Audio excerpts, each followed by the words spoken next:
I woke up to a miracle today. Triggers stay as I find my way. No judgment to lead astray. In this peaceful state I'll stay. Welcome back, everyone. We're here again, continuing our journey through A Course in Miracles in Practice. And today we're looking at lesson 258. And just a reminder, if you have thoughts or questions popping up as you do these lessons, or maybe a story about how it all lands in your day-to-day, please share it. You can find us on social media. Just search at the World Harmony Project or drop an email. We genuinely love hearing how it's going for you. Okay, so let's settle in with today's lesson. We'll read it through now. Lesson 258. Let me remember that my goal is God. All that is needful is to train our minds to overlook all little senseless aims and to remember that our goal is God. His memory is hidden in our minds, obscured but by our pointless little goals which offer nothing and do not exist. Shall we continue to allow God's grace to shine in unawareness while the toys and trinkets of the world are sought instead? God is our only goal, our only love. We have no aim but to remember him. Our goal is but to follow in the way that leads to you. We have no goal but this. What could we want but to remember you? What could we seek but our identity? Okay, so that feels like a very clear follow-on from yesterday, doesn't it? It absolutely is. Yesterday was all about, are we trying to juggle multiple masters, splitting our energy? And today, boom, it just says flat out, one goal, only one, remembering God. It's almost like it's asking gently but firmly, okay, are you ready now? Ready to stop chasing those little toys and trinkets? Yeah, I can almost picture the loving gaze, but maybe a hint of, let's say, light exasperation. After watching us run around for 257 lessons, it's like still chasing that shiny object. But it also shows such incredible patience, knowing this takes time for us. And for someone maybe newer to this, or for that part of us still really caught up in the world, well, toys and trinkets could land a bit rough, like, hey, my goals aren't trinkets. But for those of us doing the work, really sitting with it, it starts to sound different. It sounds like relief, like a reality check. Oh, right. All that stuff I thought was so important. Maybe not the main event after all. Yes. There's a part of you that just exhales. It kind of lifts a weight, doesn't it? Totally reframes it. Instead of, oh my gosh, I have to micromanage everything because my peace depends on getting it right. It shifts to something more like, okay, I'll handle the stuff that needs handling, sure. But my real goal, remembering God, that's happening underneath it all. Frees up so much bandwidth. But then, life happens, and that's where it gets tricky sometimes. We see major things going on in the world, like just recently, that news about the politician who was assassinated in the U.S., that doesn't feel like a little senseless aim. It feels huge, important, maybe even terrifying. It's such a crucial point. The Course is never saying ignore suffering or pretend violence isn't happening. What it does consistently is guide us back to our one goal, even when faced with something that horrific. It asks us, are you going to react from the ego's fear, its need to blame, its division, or can you respond from that deeper place, that one goal of love and remembering connection? Because from the Course's view, even something as awful as violence is still, at its root, a symptom of forgetting who we are, forgetting our oneness. The form is different, obviously, tragically different, but the root error, the belief in separation, is the same pointless goal. That makes sense. What you saw immediately online after that news broke was, well, exactly what the Course describes. Arguments everywhere. You had people saying essentially he was hateful, he promoted division, maybe this wasn't so bad. Horrible stuff. Right. And then you had others reacting furiously to that sentiment, saying, how dare you justify violence? This is dangerous. Yeah. And then third group trying to smooth over his controversial side.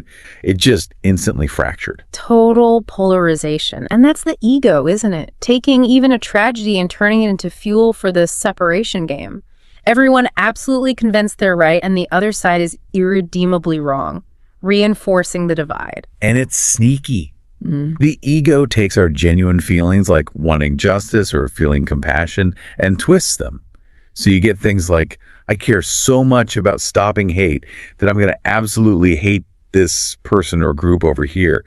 It turns love into a weapon. So when the Course calls these online debates or even our political actions pointless little goals, it's not dismissing the issues. It's not saying don't care about justice or peace.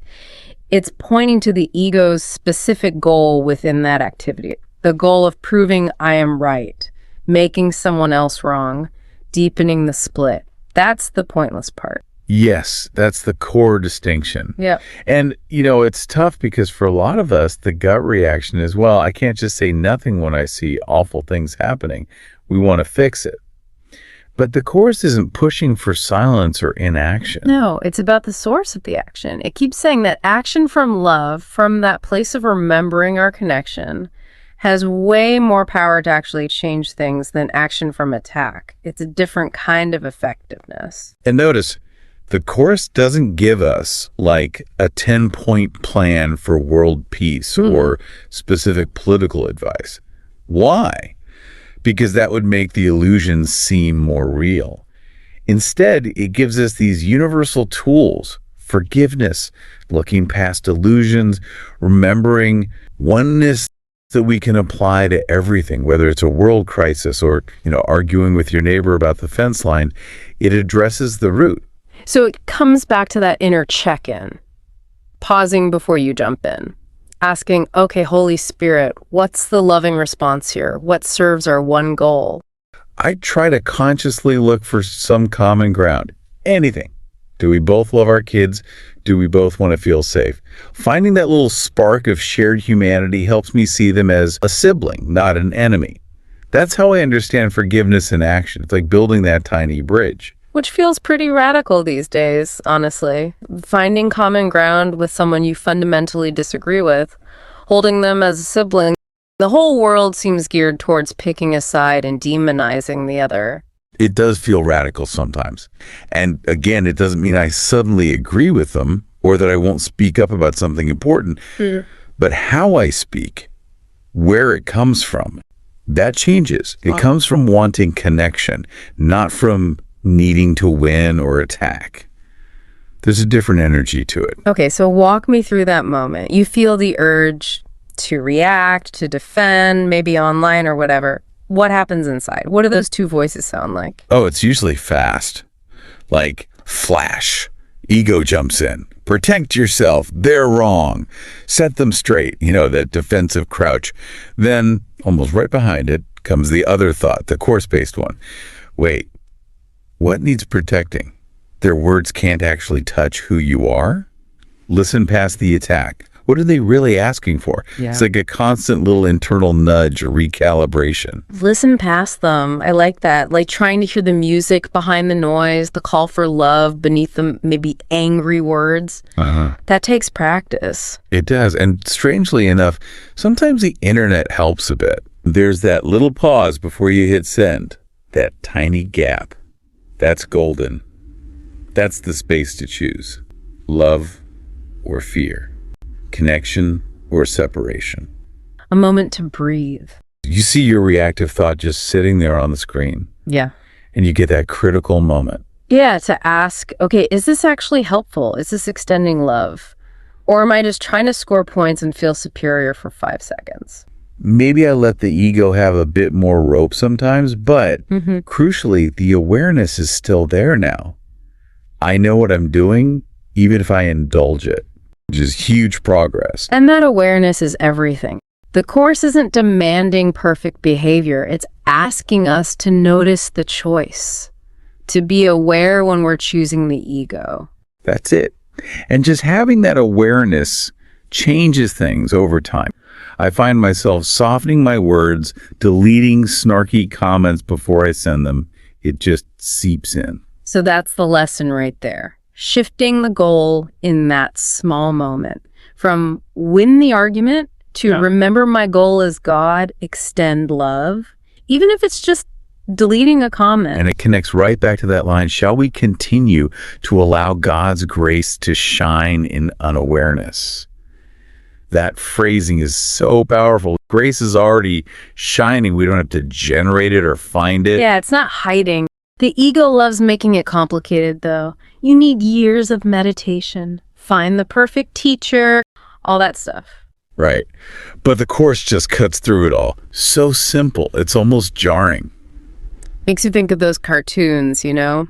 The seeker struggles for decades, climbs the impossible peak, finally reaches the wise guru. Yeah. Gasping for air, totally depleted. And the guru just sits there calmly and says, The secret to enlightenment is you already possess it. I climbed a mountain for that. You can just feel the deflation. The Course is basically trying to save us that hike. So that's the core message, isn't it? God's love is here, unearned, always present. Our only job is to stop getting sidetracked by the pointless little goals long enough to notice. And maybe the practical takeaway is just that simple question we can ask ourselves moment by moment. Does this thought, this action, serve my one goal? Or is it just another distraction? Whether it's arguing online or getting overly intense about, the perfect way to make coffee. Which clearly involves a French press and careful timing. Oh, please. Everyone knows the V6 pour-over is superior. Get the grind right. But seriously, yeah, asking that question helps us sort through where our energy goes. So the lesson isn't about becoming someone different. It's about remembering who we already are. And thankfully, no mountain climbing is required. And it's not about being perfect at it either. It's just about having that awareness, knowing we can choose between the ego's chaos and the peace of our one true goal. It's an ongoing practice. So as we wrap up today, lesson 258 leaves us with this clear, focusing thought. One goal, God. Everything else, just toys and trinkets, distractions from our peace. Thank you all for joining us today. If you find these conversations helpful, maybe leave us a rating on your podcast app. It really does help other people find the show. And we hope you'll join us again tomorrow as we continue with lesson 259 right here. Bye for now.